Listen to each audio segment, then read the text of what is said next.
Hey, everybody, and welcome back to the week that was. My name is Jude Newcomb. It is great to have you here. Today is October 12th, 2022, and we are going to be doing an interview show today. And I'm excited to have somebody you all know and love. One of our developers, Squid, has joined me today. Last week, we were supposed to talk on Twitter Spaces, and we had some technical issues. Very broad technical issues. And, with that being said, we decided to scrap that and do an interview this way, a little brief show, maybe 15 minutes or so, about a couple of different topics that I know I wanted to talk about and Squid wants to talk about. So with that being said, Squid, how you doing? I'm doing well. How are you doing? Doing all right. Can't complain. Life's good. The markets suck, but try to avoid that as much as possible, and just don't look at it. Just don't look, right? Just wait. Maybe look in a few years. Yeah. Just keep on swimming. Yeah. I should tell everybody that before we start our interview, that the Twitter Spaces that I had with you is being rescheduled for this coming Monday at I believe the time, I'm going to double check this and get it out on Twitter, but I believe it'll be at 8 p.m. Eastern Standard Time this coming Monday night, and we're going to have our CEO Trent Richards on. So that's not a bad backup for you, Squid. Nope. You had the CEO waiting in the wings. And but one of the first things that I wanted to talk about with you was the halving that happened, and maybe some people know, some people might not know in the community, but there was a few network issues that have kind of popped up over the last month or so, that might have been more recurring long-term problems that we just didn't see maybe, but did you want to address that at all? Because I know it's taken up you and the other developers like a lot of your time over the past couple of months to really hammer down and fix. Yeah, like about, I don't know, a little over a month ago or something like that, we were experimenting with the decentralized governments protocol and just released a sort of a contract that would run in the DGP itself, but it ended up exposing a problem that was latent in the contracts for the governance protocol, which then caused essentially the entire governance protocol to sort of just start acting weird and not producing rewards and various things like that. Yeah. So we had to release an emergency patch. That was the last version that was released, and that essentially like forked the network to essentially patch the problem that was there. And then we have this new version that we're working on, version 4.1, which will release new DGP contracts entirely to sort of upgrade them. Cool. So I guess if you didn't do anything, right, nobody would have gotten any rewards anymore. That was kind of like what was going on there, right? Right. Yeah. All the government's rewards were going to the staker, is what it looked like. Good for them, right? Right. I guess everyone was getting extra stakes for a little bit, but I forget how much like extra supply was being created that wasn't supposed to be and things like that. It was just a little bit of a mess and not expected. Yeah. And you kind of dropped everything that you had at the time to work on this, of course. Yeah, we had this scramble. We remember waking up Nibbles in the middle of the night. Like, Nibbles, there's a problem. We kind of broke something, and this is becoming an issue. Yeah, like we need to act now. And the decision to fork the chain was done fairly quickly. I mean, it seemed pretty apparent to you guys that was something that just had to be done. Yeah, there wasn't very many other options with how it was happening. And basically, what we did was the governor that was registered that was in an issue, we essentially manually just banned it from the contract, and then that was the patch was for now. Okay, you just are not allowed in here until we rewrite this and fix it so this doesn't happen again. Now, do you know, was that a user's address, or is that an address that you were testing out? Like, is any like single person? It was Sexy's address. It was Sexy's address. She was testing out something, and yeah, we discovered that it doesn't work the way we think it did. Yeah. No, I was just asking because, I didn't know if just one person that was unrelated to us or the project is being impacted by this, but No, it was just one of the developers, but so we had to ban our own address essentially, and then like we went and like that was all the patch was essentially to undo the mistake that we did and ban our own governor address, so Yeah. that like the rest of the train could continue functioning and everybody else would get rewards. Okay, cool. That's good to know. Talking about the fork, how many people would you say have you been monitoring it? Like, are there a lot of people left behind? Did most people make the switch over to the new fork at this point, as Oh, far as you're aware? yeah, I set up a mechanism so we could sort of monitor it. And like at the time that the fork occurred, which was at this point over a month ago, I think we were 70% of the network was upgraded. Mhm. So like after that, we then had like 30% of the network, which was still on the old version or so. And then there was a bunch of people that had issues with getting their wallets synced up. So we had a ticket storm that ended up being created. So we were going through tickets then for weeks, just trying to resolve people's issues. And One of yeah, those you was saw mine. some of that. Yeah, one of those was mine. Yes, one of those was yours. And Yes, it you was. helped me Right. fairly quickly and in a friendly fashion. So thank you. Mhm. You're welcome. With all of this being said, the halving went smooth though, right? Oh yeah, that went flawless. We didn't even notice I was asleep when that happened. That went off without a hitch, basically. And since everybody was upgraded, like that was it. Nobody needed to do anything really. It was Right. just it triggered its new state, and the reward went down, the subsidy went down, and everything just kept on chugging along.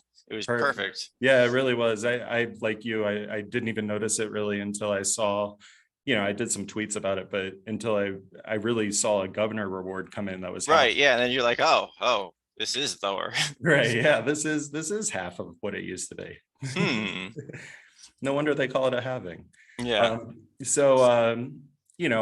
With the scramble that happened with fixing the chain and getting that right, which had to be done, this obviously caused a few delays in other areas that maybe you were working on. I know you're personally working closely on MetriVerse, the NFT marketplace that we have upcoming for release. The fork stuff did impact the work on that, didn't it?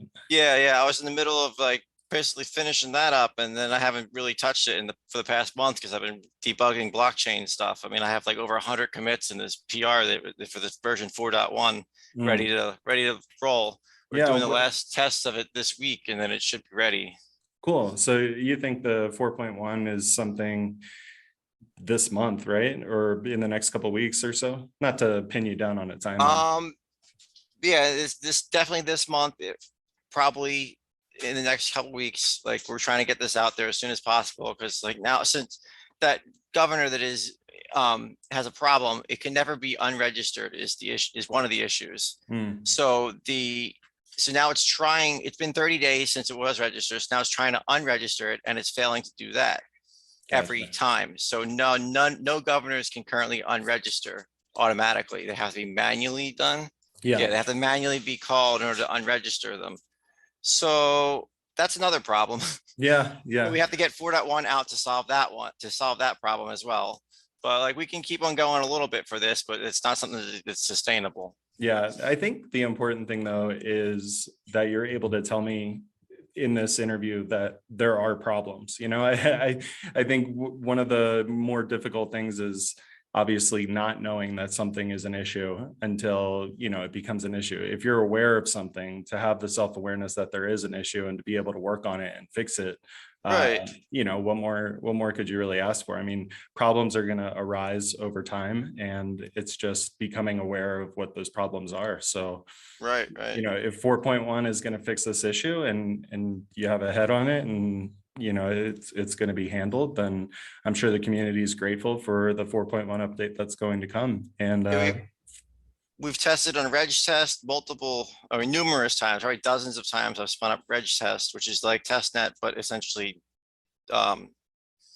you can make blocks on demand. So like there's no waiting for blocks or something like that. But then so testnet we have updated now and should be performing the MIP3 switchover any moment. And then, yeah, we've tested this every which way. We've discovered bugs in our tests and then made corrections and then like, iron it out and polish everything. Yeah, it's coming along. Cool. And with MetriVerse, so obviously MetriVerse is going to be something that comes after 4.1. How do you see the progress on that? You talked briefly about how you felt like you were getting kind of close to the end, maybe before the chain issues. Yeah, I'm really close with like having the structure all complete and everything like that. It's just gonna matter of like finishing a couple pages, then hooking up the stuff to the contracts. Yeah. Really close. We're gonna do that in a couple parts releases, probably like really complete, really have it like complete in a couple months, but I want to have the first part of it out as soon as possible, really. Yeah, so As soon as I'm maybe, done with, yeah. right. And have like a more complete version, maybe done, I guess, by the end Like of the Christmas year or something, yeah. Yeah. Cool, Be a that's good nice to Christmas know. present. Hey, you just gave some news. How does it feel? Oops. Now you're on the hook. But no, I think a lot of people are looking forward to it. I know I am. And yeah, I am too. It's been under a hell of a lot of development and I want to get this like wrapped up and complete. What do you think of it? No. Just your personal opinion. It's one of the more interesting systems I built. I mean, I've like messed with like crypto exchanges before. Like, this is pretty close to that, but this is more of like a lot of it is coming from the blockchain itself. So it's like your database is the blockchain. It's not like you're accessing SQL or something a lot of the times. Right. Makes it more interesting. Yeah. With that being said, I want to keep this interview a little bit shorter. Sure. Just people can go do whatever they want to do next on YouTube. But do you have any updates that you want to talk about? Maybe with your personal kind of hardware project, the AerCrypt? AerCrypt is slowly moving along. It's been mostly on pause with the rest of the stuff due to the chain issues, but I have some other people working on it. We're making progress with like various like 3D printing tests and circuit tests and like just software prototypes and things like that. Like, we're making progress. I think we're still on track. We really have to pick this up after MetriVerse is the next big thing. I think like the one thing that I've always wanted to ask somebody such as yourself is when you're creating and developing a piece of hardware. I used to always think about this because I had a second cousin that worked for Intel. She worked for Intel at one point, and she was involved in the chip making process. She used to always tell me, I think it was before like Pentium 3 came out. She was like, "Oh yeah, we're already like in development of Pentium 5, like behind the scenes." I'm like, it blew my mind that like this new thing came out, but they're already in the works for, Pentium 5 because of the things that happened during the development of Pentium 3. Right. So like it always, it made me want to ask you, while you're developing the AerCrypt, has anything kind of come up along the way as far as technological advances that you were like, either I want to put this into the AerCrypt now that it's readily available for use, or is it something that maybe you push forward to like another iteration of the AerCrypt? Actually, yes, there is. 'Cause originally I was using a different chip for what would be the GPU and like the camera controller. So like I was using a microcontroller that was like 8 megahertz or something, or like 40 megahertz, compared to this new one that came out at the beginning of when I started this, which is the Raspberry Pi Pico RP2040, which is more of like 200 megahertz or so. It's a much faster chip, and it's also only $1. It's cheaper than the other ones. Oh, wow. So like that technology came out when I like in the early part of developing this, so I had to switch essentially to use that new chip. So even with the cost only being $1, being cheaper than what you were already using, it still has to be a difficult decision, right? Because you're talking there will be a delay based off of. Yeah, it's a difficult decision because it requires me essentially to respin the whole board and go through and like redo the software and redo like essentially the thought process of like, okay, this connects to this and this connects to that and that does this. It's like, so like it was, yeah, and there's been a few things like that with like supply chain issues where like I go in, like I pick out a part, design around it, and then it comes to find out I can't get it anymore. And I have to just I have to replace it with something, and it's. But even like the version I have now, I sent out like a couple of versions to the other developers, Mhm. and like we discovered bugs and we discovered something that we could maybe could do better. So I have another version already being built while like they're using the previous version already. Cool. Like, yeah. Yeah, that's awesome. And so AerCrypt definitely sounds like a 2023 thing to me. Yeah, definitely. Unfortunately, it's taken longer than I wanted. I thought I was ahead when I started this, and then I ended up being behind. Right. Yeah, that's how it goes, man. Yeah, But unforeseen things. yeah. Anything else that you would like to talk about, or how you feeling? Pretty good? Pretty good. Yep. All Just right. keep busy. Yeah, for sure. For sure. Well, I really appreciate you being on the show today. If you ever want to do this again, maybe more towards when MetriVerse comes out, I'd love to maybe have you on. Maybe when MetriVerse does come out, like we can do kind of maybe a run through. We can, I can share the screen That of sounds good. MetriVerse and do a little walkthrough, a little tutorial of what you can and can't do on the platform. That might Yeah, be that sounds fun. fun. Cool. So I hope you have a good day. I appreciate everybody watching. There's good things to come with Metrix. There's a lot going on behind the scenes. We did a lot with the chain, as you just heard. We're constantly trying to improve and keep things safe for the users. And that's basically, what the whole, network work that we did was based off of, just the premise that we want people to have a safe environment to hold their cryptocurrency. So yeah, thanks, Squid. I will talk to you soon. Great. Thanks for having me. All right. Take care, everyone. Bye. You too.